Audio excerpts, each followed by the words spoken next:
একটা মানুষের ভাগ্য ততবার পরিবর্তন হয় যতবার সে দোয়া করে।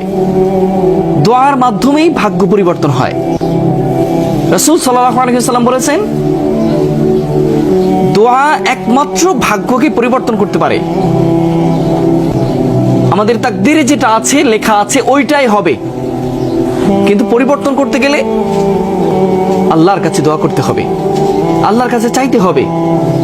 আল্লাহ বলছে, তোমরা আমাকে ডাকো, আমি তোমাদের ডাকে সাড়া দিব। তোমরা বেশি বেশি করে আমার কাছে চাও, অবশ্যই তোমাদের সমস্ত চাওয়া পূর্ণ করে দেব। এই জন্য জীবনে যত বেশি চাওয়ার প্রয়োজন হয়, একটা জিনিস ভাগ্যে নেই, তারপরে খুবই বড্ড পছন্দ হচ্ছে, আল্লাহর কাছে চান, বেশি বেশি করে চাইতে থাকেন, অবশ্যই দেখবেন আল্লাহ এই দোয়া পরিবর্তন করে ফেলবেন।